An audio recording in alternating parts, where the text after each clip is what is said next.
Alrighty, first of all, before I get into the You Can Do It video of today, sinew backing, I want to say that for some reason YouTube is putting every single one of your comments into comments that need to be approved or in the spam folder.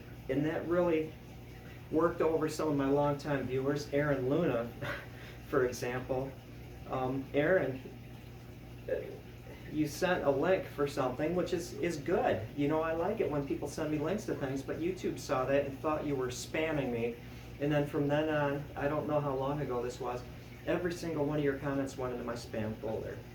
Never fear, I am going to check the comments held for review in the spam folder. I had bunches of them in my spam folder. Not a single one was spam. But I'm going to check them every day, so I'm not going to lose your comments anymore. I apologize for not checking. Okay, now on to sinew backing. The components. A bow. I actually have a jig. It's like this long piece of wood, and it has blocks that can slide along it that hold the bow up, or you can use cardboard boxes or anything just to block it up. Some way to hold the bow.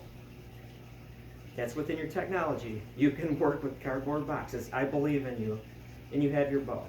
Second of all, the hide glue. And this is my glue pot, and it's gel. I just keep it in the refrigerator. You know, when I'm done with it and then reheat it, it lasts a long time, and I've never seen it mold on me. It goes from the stove into the refrigerator and back and forth, and if I need more, I just put powdered hide glue in there and more water. The mixture I use is, look at that, beautiful stuff. It's just like Jell-O. I use slightly less by volume, half hide glue and water. A little less than half by volume hide glue to water. There is no perfect mixture. There is absolutely no perfect mixture, so don't get tripped up on that. If you can mix Jell-O, if you can mix hide glue with water and put it in a little bowl, you're good. And then this is my pan that I've used forever. There's water in there so it floats. I have enough to make that float. And that goes over a hot plate or the stove, whatever. You can do it. You can do it. So you've got your bow. I would use leg tendons, not backstrap for your first time. Leg tendons, just because of the way you prepare them, you're pounding it with a hammer. Don't use a hammer that has waffle, a pattern in it, like a framing hammer. You want a very smooth surface.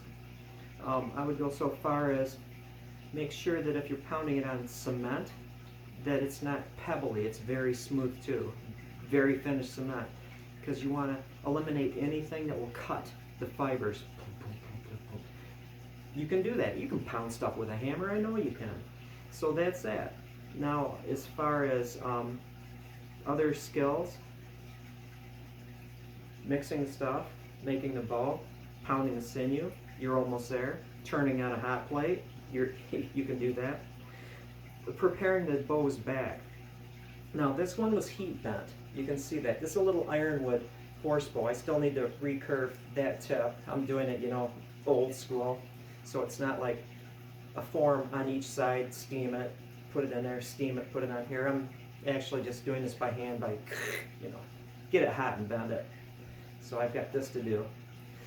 But if you're using grease and heat, you're going to have to degrease that bow. I do have a video on using lye. When I put grease on a bow, I degrease it with lye. You know, that just works really well, and it's kind of cool because it even washes some of the orange off the Osage orange and mulberry.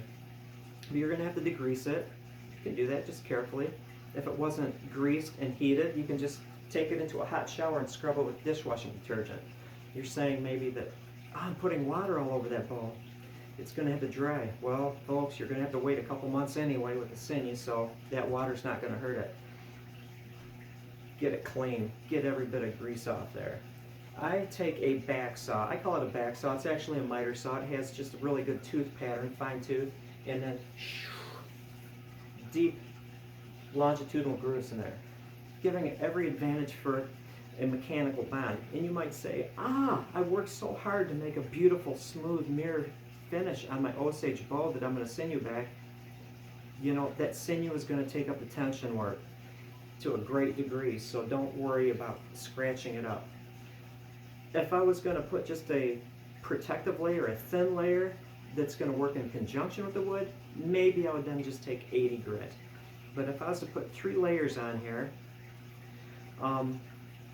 you know, a good working layer, then I don't care if I'm gouging the back. The sinew is going to take up the work and it's going to give me insurance. Wrapping, I'm going to say wrapping right now. This is an inside curve. And so the sinew is going to, as it shrinks, going to want to pop off here. So you're going to put wraps on all the inside curves. On recurves, inner bend of handle, and right here. Did I mention leg tendons? Use leg tendons instead of backstrap for your first time.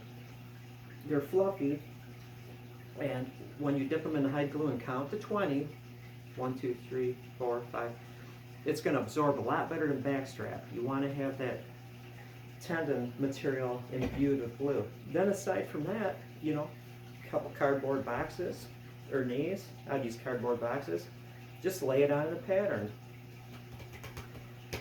The patterns on a short bow like this, one of the patterns would be, I would take my bundle, and there's videos on that, right down the center, centered on the handle, then the next overlap, overlap, overlap, and then around the tips. The next one, I might start on a tip, doesn't matter, but the next one would be like this. Brickwork, overlapping is the key. Then just let it dry and wrap it with this. After it's sat for about an hour, wrap it tight with that. Now, this is an unscripted, poorly made video, but the long and the short of it is, if you just follow those steps, prepare your bow's back. You made a bow, you can prepare a bow's back. It's not out of your technology. Mixing stuff and putting it on heat, not so hot that it feels too hot to stick your hands in because it'll curdle the sinew, using leg tendons and not backstrap. Wrapping afterwards, I don't see how you can fail. Just do it. Just do it. If you're a bow maker, I would much rather have you do your own sinew work, but the big thing is you got to get over the hump. You have to make that first effort, and once you do that, you're going to have the confidence. You're going to learn all you need to learn, really, to sinew back. I've probably sinew backed 150 bows, maybe, you know, and I can fine tune it and stuff, but my first bow that I sinew back is in the archives in our local tribe's cultural center. You know, that very first bow that I sinew back, not having the benefit of YouTube, not having the benefit of books, just doing it on my own, turned out well. And I'm not saying that I'm like some savant when it comes to sinew backing. I'm just saying that it's simple. It's almost foolproof as long as you have a prepared back. That sinew job will be good. It will be good. As long as you overlap, it'll be strong. Doesn't need to be perfectly even. If it's not, sand it. Make it even. Just do it. Do it, do it, do it. Sinew back. The first one might be a little scary, but after that, it's like falling off a log. That's all.